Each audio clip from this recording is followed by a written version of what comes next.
अन्यथा कहा है कि इच्छाएं ही क्या है, दुख का कारण है। और इस दुख के कारण को उसने बताया है कि अगर इसे खत्म कर लिया जाए तो क्या हो जाए, निर्वाण की प्राप्ति हो जाए। क्या ये दुख सिर्फ मानवीय दुख ही है और वहीं तक सीमित रह गया? जहां तक बुद्ध ने बताया है कि ये मनुष्य की इच्छाओं का दुख है और अगर वो इससे पार पाले तो निर्वाण प्राप्त कर लेगा, मोक्ष प्राप्त कर लेगा। अगर करेंटली इस चीज को हम देखें तो ये चीजें कई सारी चीजों में जाकर के जुड़ती हैं। एज एग्जाम्पल, रसिया और यूक्रेन का युद्ध।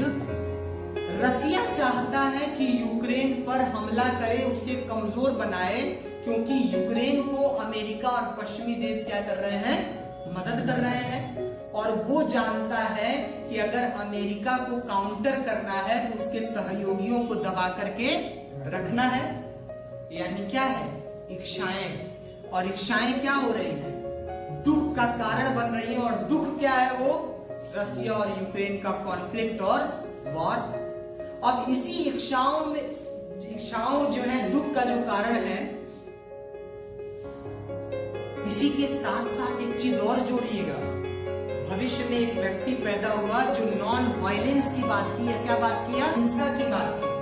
और इस अहिंसा से क्या होता है, उसने कहा हिंसा के बदले हिंसा अगर करेंगे तो हिंसा ही पैदा होगा। क्या हुआ, यूक्रेन ने रसिया का बदला हिंसा से दिया, आक्रमण का बदला आक्रमण से। सॉल्यूशन निकला, साल भर हो गया, हिंसा के बदले हिंसा ही आ रही है। यानी दोनों की इच्छाएं। चीन अरब सागर में चाहता है कि अपनी उपस्थिति बढ़ाए अरेबियन सी में, क्योंकि अरेबियन सी पे कब्जा किसका है, मोस्टली भारत का। और वो अरेबियन सी पे कब्जा करने के लिए क्या कर रहा है, छोटे छोटे द्वीपों पे अपना सैनिक बेस बना रहा है। उस परिणाम में श्रीलंका के साथ उसने हब्बन टोटा द्वीप को खरीद लिया है। और खरीदने के बाद क्या हुआ, वहां की इकोनॉमी पे पूरी तरह से अपना गिरफ्त बनाया। और आज वहां पे स्थिति देखिए, डेमोक्रेसी नीचे चली गई। यानी क्या, इच्छाएं। और इच्छाओं के आने की वजह से दुख क्या पैदा हुआ कि आज श्रीलंका में पूरी अर्थव्यवस्था, पॉलिटिकल सिस्टम ध्वस्त है। अभी आजकल का न्यूज है कि ब्राजील में नई सरकार बनी और नई सरकार बनने के उपलक्ष्य में संसद में, राष्ट्रपति भवन में जो बोल्सोनारो इसके पहले राष्ट्रपति थे जो चुनाव हार गए, उनकी इच्छाएं अभी खत्म नहीं हो रही हैं कि राष्ट्रपति का पद बड़े मजेदार था, बहुत मौज था, कैसे छिन गया, हम चुनाव कैसे हार गए। तो ये क्या है, उनकी इच्छाएं हैं जो क्या दुख पैदा कर रही हैं। उन्होंने अपने समर्थकों को कुछ ऐसी बातें बोली हैं कि सारे समर्थक एक डेमोक्रेटिक सेटअप में, सेना के होते हुए, डेमोक्रेसी के होते हुए हमला कर दिए हैं राष्ट्रपति भवन और संसद पे। ये क्या है, ये इच्छाएं ही दुख का कारण है।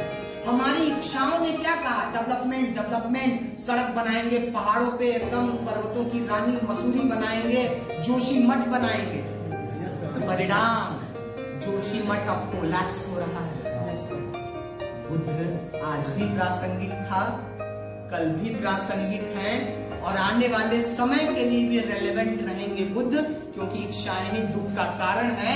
और इसीलिए उन्होंने कहा था कि न इधर का रास्ता न उधर का रास्ता, बीच का रास्ता अपनाइए, अष्टांगिक मार्ग। न ज्यादा विकास न कम विकास, यानी पर्यावरण के साथ विकास। यानी without acknowledge of environment we can't think about development of world।